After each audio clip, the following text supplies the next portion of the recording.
तो अब हम चलते हैं 2023 के क्वेश्चन पेपर पे, जो बीएससी नर्सिंग सेकेंड ईयर का है, जिसे फार्मा कहते हैं, जिसके नाम में ही फार्मा वो अच्छी खासी लोगों की रख देता है। तो इस पेपर का सॉल्यूशन देखते हैं, है ना। तो पहला क्वेश्चन था क्लासीफाई एंटी ट्यूबरक्यूलर ड्रग। तो जो ट्यूबरक्यूलर ड्रग है ना, वो इस तरीके से है क्लासीफाई किया गया, first line drug, second line drug, third line drug. तो फर्स्ट लाइन ड्रग कौन सी होती है? These drugs are the most effective and least toxic for the use of treatment of TB.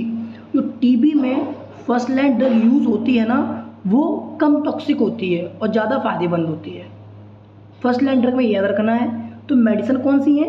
Ribs example है याद करने का, रिप्स IE, जैसे राफेम्पिन, क्या पायराजोमाइड, स्ट्रेप्टोमाइसिन, आइसोनाइजिड और इथैमेबैक्टीरिया।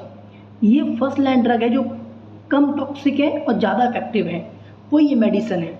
तो पहली लाइन ड्रग कंफर्म हुई। सेकेंड पे आते हैं, सेकेंड लाइन ड्रग।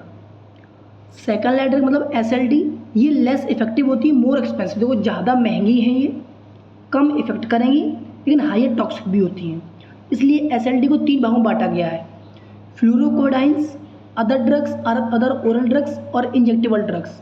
तो फ्लूरोक्यूडाउन्स हैं, इनमें मेडिसिन आती हैं ऑलोफैक्सिन, सिप्रोफ्लेक्सिन, मॉक्सीफ्लोरिन, ल्यूफ्लेक्सिन। ये फ्लूरोकोडाइंस के टाइप्स हैं। अदर ओरल ड्रग कौन सी होंगी? Rifabutin, terizidone, prothionamide, cycloserine, rifapentine, ethionamide, para amino salicylic acid. ये अदर ओरल ड्रग हैं।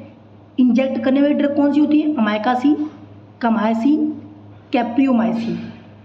ये सेकेंड लाइन ड्रग के एग्जाम्पल हैं जो महंगी होती हैं और ज़्यादा टॉक्सिक है और कम इफेक्टिव है। भाई कुछ भी हो ड्रग है तो ड्रग के नाम तो याद करने पड़ेंगे ना, सेकेंड लाइन हो थर्ड लाइन हो। थर्ड लाइन ड्रग पे आते हैं, when both initial treatment and subsequent treatment, जब फर्स्ट लाइन ड्रग और सेकेंड लाइन ड्रग काम नहीं करेंगे उस समय हम थर्ड लाइन ड्रग का यूज़ करते हैं। एग्जाम्पल कौन कौन ड्रग्स है इसमें? टीबी, ये हैं ड्रग किसकी हैं? टीबी को ट्रीटमेंट के लिए, जो टीबी पेशेंट होते हैं उनके ट्रीटमेंट के लिए ड्रग्स हैं। तो जब ये दोनों ड्रग फर्स्ट लाइन और सेकेंड लाइन ड्रग यूज़ नहीं होती हैं या काम नहीं करती हैं अपना, तब थर्ड लाइन ड्रग का इस्तेमाल करते हैं, जिसमें क्लाफेज़माइन, लाइनाजोलॉइड, एमेक्सुलिन और क्लावोलेंट ये ड्रग है जो यूज़ करते हैं। तो पहला क्वेश्चन हमारा ख़त्म हुआ, जो क्या था? क्लासीफाई करना था एंटी ट्यूबरकुलर ड्रग का। तो पहली लाइन है जिसके वो क्या कहते हैं, फर्स्ट लाइन ड्रग है जिसके एग्जांपल है, सेकंड लाइन ड्रग है उसके एग्जांपल है, थर्ड लाइन ड्रग है उसके एग्जांपल है। क्लासिफिकेशन हो गया। नेक्स्ट क्वेश्चन है therapeutic use of action of anti tubular drug, यानी टीबी की जो ड्रग है उसके यूज़ बताने और साइड इफेक्ट बताने और प्रॉब्लम बतानी है। पहले ड्रग का नाम है आइसोनाइजिड। क्या? आइसोनाइजिड। इसका मैकेनिज्म है आइसोनाइजिड हैज़ एन एंटी मायोबैक्टीरियल ड्रग, मतलब जो ये टीबी बीमारी होती है बैक्टीरिया द्वारा होती है, ये इसकी प्रॉपर्टी है। ये क्या करती हैं? It block the synthesis of mycolic acid, जो माइकोलिक एसिड बनता है उसको ब्लॉक करती हैं और ये बैक्टीरिया की सेल वॉल को मारती हैं, जिससे टीबी ठीक हो सके, ज़्यादा मात्रा में नहीं, कुछ ना कुछ आराम मिले। इसी का second mechanism, it is only active against actively growing mycobacteria, मतलब जो माइकोबैक्टीरिया ग्रो कर रहे हैं उसको रोकने के लिए ये ड्रग का इस्तेमाल करते हैं। Third, isoniazid also interfere with mycobacterial metabolism of vitamin B6, जो विटामिन B6 माइकोबैक्टीरिया बनाता है उसको रोकती है। It block action of fatty acid synthesis, जो टीबी में फैटी एसिड का बनना होता है, तो जब ये देते हैं तो ये फैटी एसिड नहीं बन पाता है और सेल वॉल फिर कंटेंट नहीं होती है और बाद में उसको रोक दी जाती है। ये हो गई इसकी मैकेनिज्म। यूजेस क्या है? Mostly use in treatment of TB में दी जाती है isoniazid drug. Isoniazid treatment of latent and active tuberculosis, जो प्रेजेंट में किसी टीबी हो गई है उस समय इस्तेमाल होती है। Also treatment the Mycobacterium avium complex, जब कोई बीमारी मायोबैक्टीरियम एवियम कॉम्प्लेक्स द्वारा हो जाती है तो उसको स्टॉप कर दी जाती है। ठीक है, नेक्स्ट देखते हैं। अब दूसरी इसी की मेडिसिन है इथैम्ब्यूटॉल। एक्शन क्या है? इट इज़ एन एंटीबायोटिक, एक एंटीबायोटिक है, having bacterial static anti tubular properties, जिसके पास क्या है, जब बैक्टीरिया रेस्ट में होगा उस समय ये अफेक्ट होती है।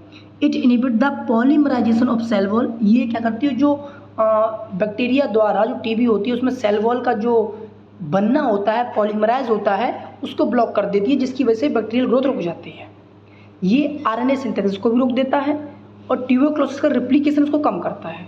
2 मेडिसिन यूज होती है इसमें, क्या, राइफेम्पिन, स्ट्रेप्टोमाइसिन, ये 2 अलग हैं।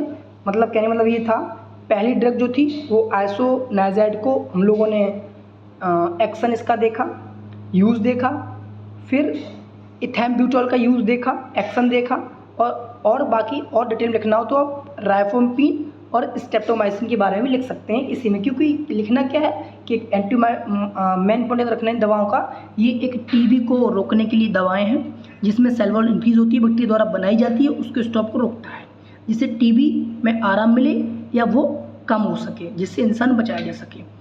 कंट्राडेक्शन, hypersensitivity to rifamycin, cotreatment administration bacteria vaccine, contradiction in patient receiving ritonavir boosted saquinavir because of increase risk of hepatocellular toxicity, alcohol use, renal dysfunction, ये दिक्कतें हमें सामना कर सकते हैं।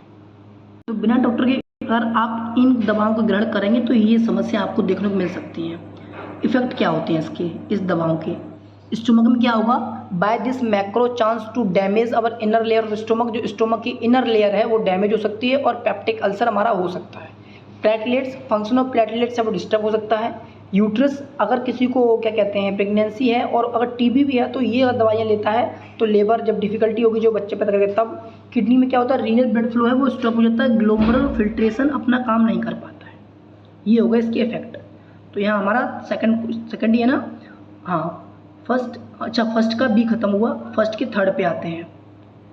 इसमें एक्सप्लेन करना है, explain nurse role management of anti tuber drug. अब नर्स का क्या रोल रहता है जब वो टीबी की ड्रग देती है तब।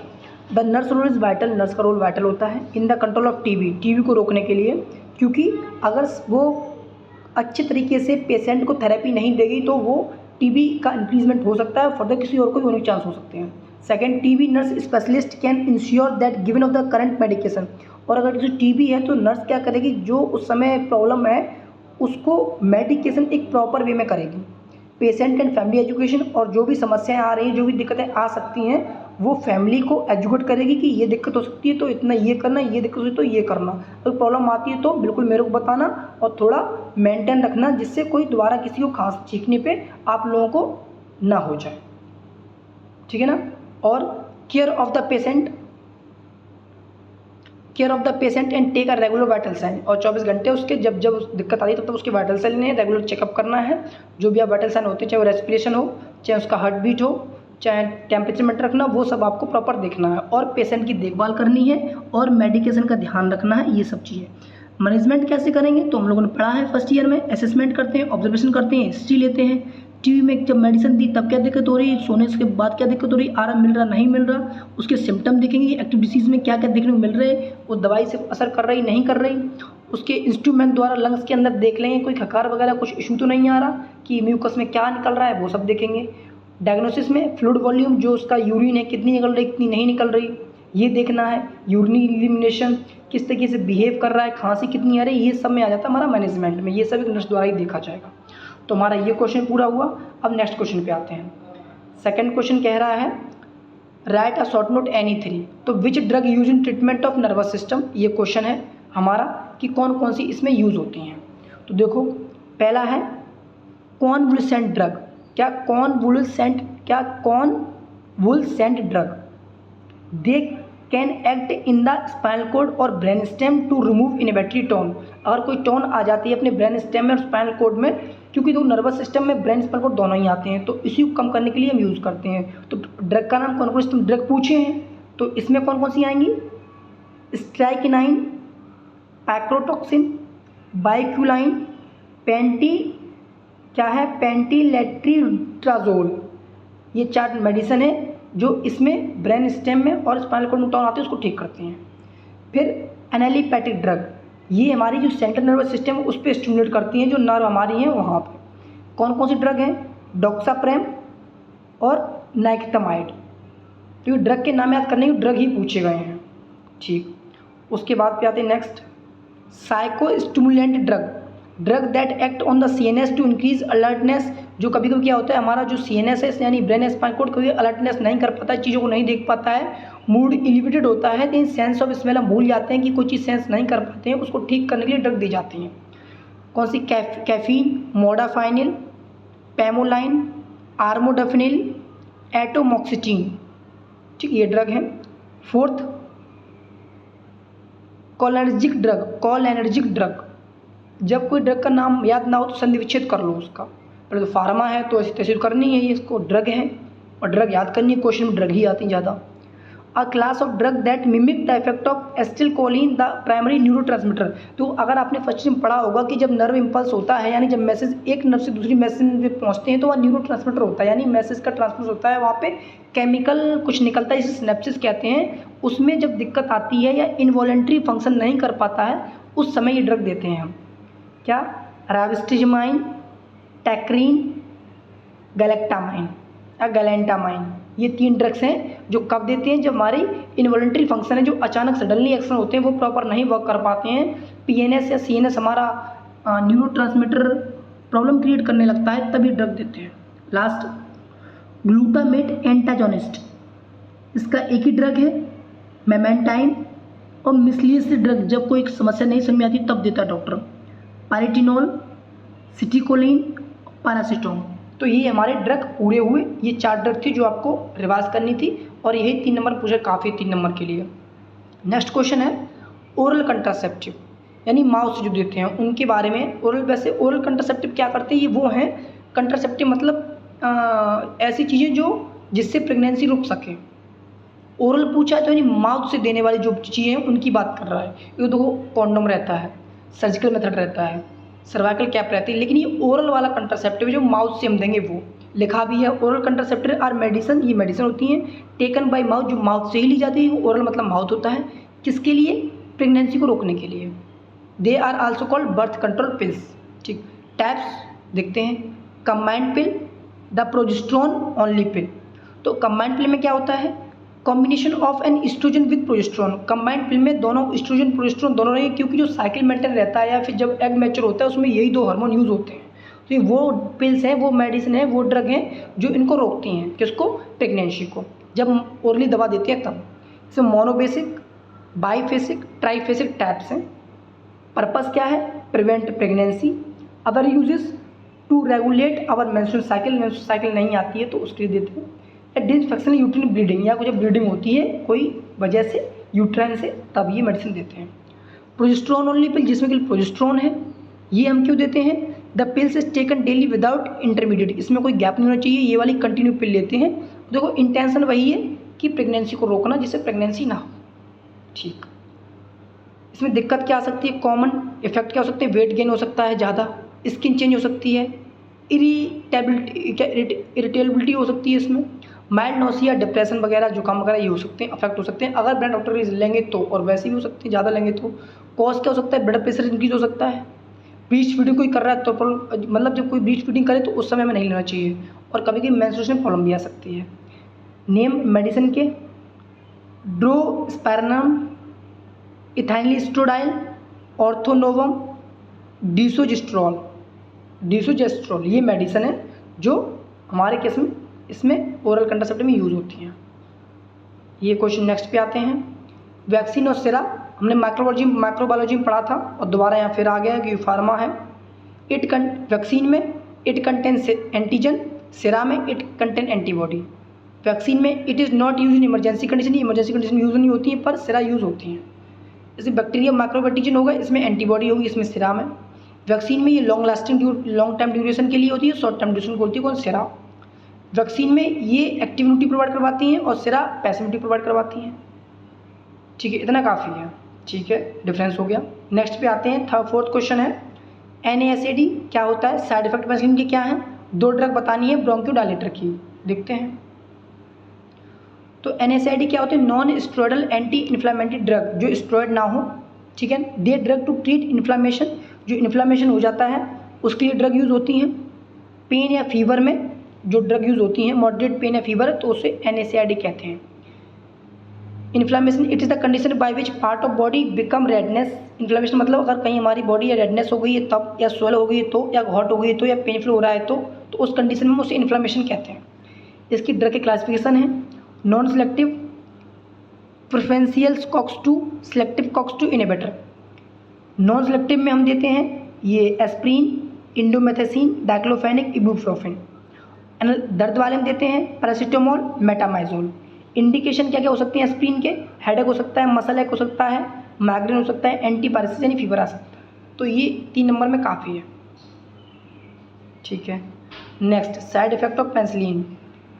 जो ज़्यादा पेंसिलिन के यूज़ करो तो क्या क्या दिक्कतें आ सकती हैं? डायरिया हो सकता है, ठीक है, फीवर आ सकता है, बॉडी एक हो सकता है, पेन हो सकता है, urinating less than usual, urine कम आ सकती है, स्किन रेस हो सकती है, इचिंग हो सकती है, नोसिया, वॉमिटिंग, हेलुसिनेशन आ सकता है, वेजिनल इचिंग और मेंटल कन्फ्यूजन। ये साइड इफेक्ट हैं पेंसिलिन के 3 नंबर में आएंगे। आप लोग अगर डायरिया हो रहा है तो डायरिया को डिटेल में लिख देना, फीवर को डिटेल में लिख देना, स्किन रेसिस उसको थोड़ा डिस्क्राइब कर देना, वॉमिटिंग को डिस्क्राइब कर देना, ये सब आ जाएंगे इसमें इसी में। नेक्स्ट, सेकेंड लास्ट, सबसे लास्ट क्वेश्चन पूछा गया था 2 ड्रग के नाम बताने हैं ब्रोंकोडायलेटर। तो ये अपना काम करेंगे, ड्रग यहाँ पे हैं सिम्पैथोमाइमेटिक्स, मेथिलेजेक्थिन, एंटीकोलिनर्जिक्स। सिम्पैथोमाइमेटिक्स में आती हैं सल्ब्यूटामोल, ट्रिब्यूटिलीन, बेम्बोचुरल, सेलमेटायरल। मेथिलेजेक्थिन में कोलिन, हाइड्रोक्सी आइथिल, अम्यूनोफाइलिन, थियोफाइलिन। और एंटीकोलिन्स में क्या है? इप्राटोप्रिम, टाइट्रोप्रीमियम। अब इसको देखते हैं क्यों 2 पूछी हैं तो सिम्पैथोरिमिमेटिक्स में this drug bring about relaxation of bronchial smooth muscle. जो ब्रेंकिया हमारी होती है उसमें स्मूथ मसल्स होती हैं, उसमें हेल्प करता है। रूट इसको ओरली देते हैं, आईवी देते हैं, इनलर से देते हैं। Indication treatment of bronchial asthma को ठीक करने के लिए, COPD ठीक करने के लिए, एलर्जिक साइड होती है उसको ठीक करने के लिए। इसके साइड इफेक्ट हो सकते हैं इंसोमिया, एंजाइटी, हेडेक। एक दवा का ये पूरा हो गया। दूसरा पूछी गई थी, दूसरी ये है हमारी क्या है? Methylxanthines. Xanthine derivative bring about relaxation of bronchial smooth muscles by inhibiting phosphodiesterase, मतलब फॉस्फोडाइस्ट्रेज को स्टॉपेज कर देता है और ये हमारे हेल्प करता है ब्रोंकियल स्मूथ मसल्स को बनाने में। डोज 400 mg पर डे देना है। रूट ओरल रहेगा, IM रहेगा। इंडिकेशन क्रॉनिक अस्थमा होगा या फिर क्यूट सेलुलर अस्थमा हो तो ही देते हैं। साइड इफेक्ट वोमिटिंग हो सकती है, इंसोम्निया हो सकता है, पाल्पिटेशन हो सकता है। तीसरी क्या एंटीकोलिनर्जिक्स ड्रग, ये पावरफुल होती हैं ब्रोंकाई के लिए, लोकल एक्शन के लिए। डोज 1 रूट कैप डेली देना है, रूट इनहेलेशन से देना है। अगर कॉपर डिसीज है तो देना है। साइड इफेक्ट ड्राई माउथ हो सकता है, ड्राई थ्रोट हो सकता है और ये सब हो सकती है, विजन दिक्कत आ सकती है। तो ये हमारा पेपर था फार्माकोलॉजी का, जिसमें क्वेश्चन 1 था हमने कवर किया, क्लासीफाई एंटी ट्यूबुलर ड्रग। फिर सेकंड है इसका एक मोड ऑफ एक्शन बताना था। तीसरा था नर्स रेस्पॉन्सिबिलिटी और मैनेजमेंट। फिर शॉर्ट नोट लिखने थे, ड्रग नर्वस सिस्टम में यूज़, ओरल कंट्रासेप्टिव वैक्सीनेशन सिरा। फिर question 3 NSAID, side effect of penicillin, 2 drug of bronchodilator. इतने क्वेश्चन करने थे जो हमारे कंप्लीट हुए।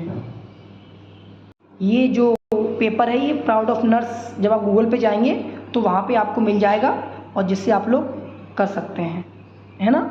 और बाकी लोग अगर और पेपर ढूंढना चाहें तो प्राउड ऑफ नर्स आप डालेंगे गूगल पे तो आपको मिल जाएंगे पेपर।